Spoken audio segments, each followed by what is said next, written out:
জলবায়ু পরিবর্তনের ফলে বাংলাদেশের নদী নালা বন পাহাড় সহ প্রকৃতির সকল ধরনের সমস্যা নিয়ে কাজ করার প্রত্যয় ধরিত্রী ধরা আন্তর্জাতিকভাবে সচেতনতা বৃদ্ধির লক্ষ্যে উত্তর আমেরিকা জুড়ে ব্যাপক কর্মপরিকল্পনা নিয়েছে।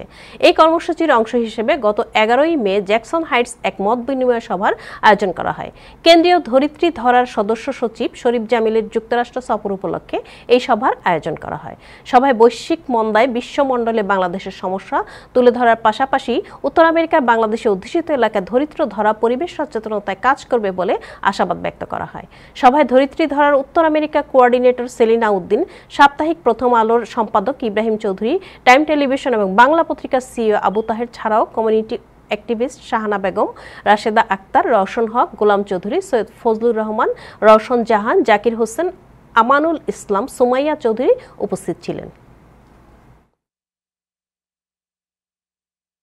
আমরা যেখানে নিউ ইয়র্কে পান বিক্রি হয় এটা তো বন্ধ করতে পারবো না, ওখানে যদি একটা ড্রাম দিয়ে পানের পিক ফেলার একটা ব্যবস্থা করি, ইট ইজ এ ওয়ার্ক, এটা নিয়ে একটা প্রচারণা হইতে পারে। রওশন বলছেন, অন্যরাও সবাই এই মানে পরিবেশের কাজে আমরা সংযুক্ত থাকতে চাই যেভাবে পারি।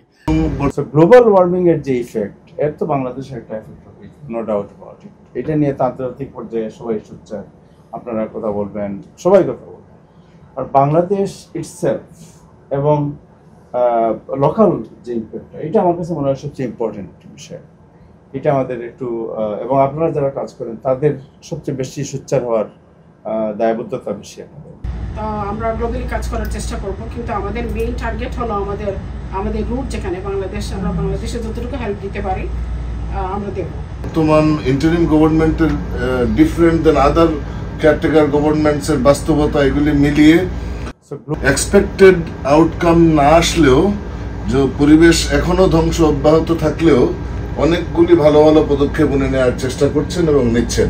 এই জন্য আমরা ওনাকে ধন্যবাদ জানাই। তবে আমরা মনে করি উনি আরো বেশি পদক্ষেপ নিতে চাইবেন এবং আমরা সবাই যাতে তাকে সহযোগিতা করতে পারি, আমাদের আন্দোলনও তাকে অনেক সহযোগিতা করবে।